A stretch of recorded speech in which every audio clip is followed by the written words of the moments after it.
Breuke en persentasies. In graad 8 moet jy die volgende met breuke en persentasies kan doen. Persentasies van heelgetalle, persentasie van deel van 'n geheel. Byvoorbeeld, watter persentasie is R5 van R200? En dan persentasie toename en afname. En bereken die finale bedrag daarvan.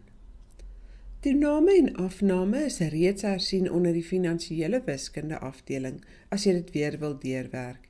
Dit is die berekeninge vir wins en verlies. Kyk weer hoe werk ons die persentasie van 'n heel getal uit. Wat is 60% van 2500? 60% skryf ons as 'n breek. Dit is nou weer 60 op 100. Die van word 'n maal. En om die breek te maal, sit ons die heelgetal op 1. Nou kan ons nulle uitkanselleer en bly oor met 60 maal 25. En dit gee vir ons die antwoord 1500. Jy gaan heel waarskynlik nie so maklike maalsom in jou toets kry nie. Hierdie is maar net om vir jou te wys hoe ons daarby uitkom. Jy sal heel moontlik jou sakrekenaar kan gebruik vir die bewerkings. Die volgende bewerking waarna ons nou kyk is hoe werk ons die persentasie deel van 'n geheel uit. Watter persentasie is 80 sent van R12.50? Ons moet uitwerk 80 sent uit R12.50. Hoeveel persent is dit? Wat kom bo die lyn? 80 sent. En onder die lyn, want dit is 80 sent uit R12.50. Maar hier het ons 'n probleem, want 80 sent en R12.50 is verskillende eenhede. Om hulle in dieselfde eenheid te sit, verander ons die R12.50 na sente toe. So dit is 1250 sente. 80 sent uit 1250 sente. Maar ons is nie nou klaar om die probleem neer te skryf nie. Wat moet ons nog doen?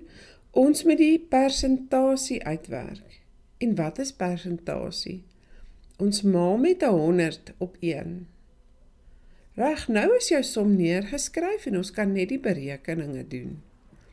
Jy weet nou al mooi hoe om die breek uit te werk en as jy jou sakrekenaar gebruik, is dit nog makliker.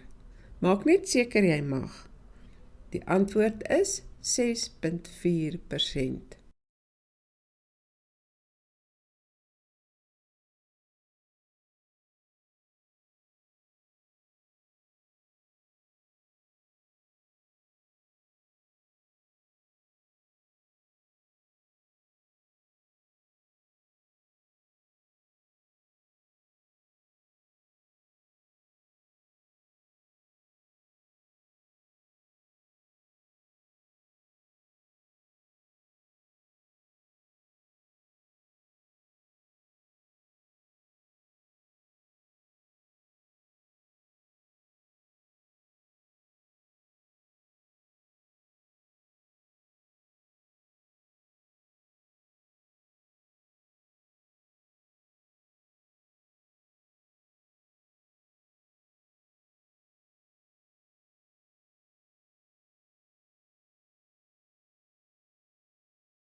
Mm-hmm.